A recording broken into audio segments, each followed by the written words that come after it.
La signification des noms. Doralé et Ambado. L'exploration des noms.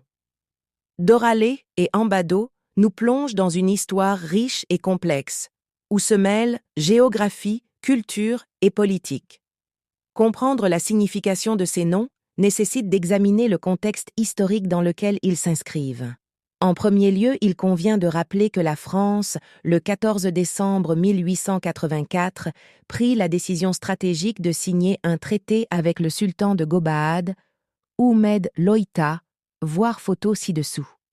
Ce personnage charismatique et influent était incontournable dans la région. Sans son consentement, l'implantation des Français dans le secteur d'Ambado aurait été inconcevable. En effet, le sultanat de Debnay s'étendait jusqu'aux rives du fleuve Awash, englobant des territoires essentiels comme Zéla. Cette réalité géopolitique illustre le poids de l'autorité de Oumed Loïta. Aucun autre acteur ne pouvait prétendre signer un accord sans son aval, garantissant ainsi un équilibre dans le jeu des puissances coloniales. Le traité décrit une région qui s'étendait jusqu'à Sagalou, un lieu emblématique, notamment parce qu'il accueillait une somptueuse villa construite par le regretté ministre de l'Investissement, Ali Gweleh, Allah Yarhamou, pour honorer la mémoire de son père. Cette villa, érigée à quelques centaines de mètres de la plage, témoigne d'une époque où le développement côtier séduisait les élites locales. En plongeant dans le sens même de ces noms, nous découvrons des racines linguistiques ancrées dans la langue afar. Ambado se décompose en deux éléments significatifs. Mba, désignant une petite élévation, que ce soit une falaise ou une montagne. Do, qui évoque une pente abrupte, une descente.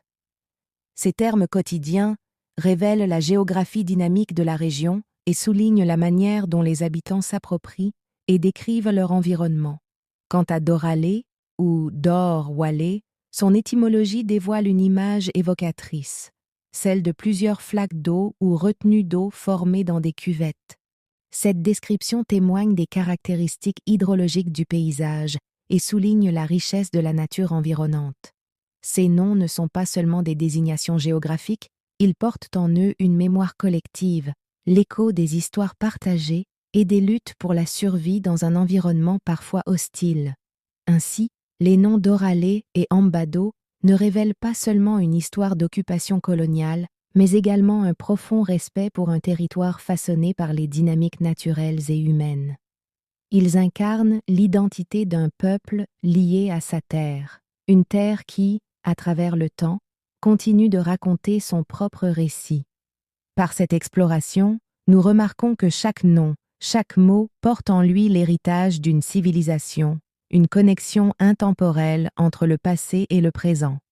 En conclusion, l'étude de ces noms plonge profondément dans la signification historique et culturelle de la région, nous invitant à réfléchir sur l'importance de la toponymie dans la construction de notre identité collective.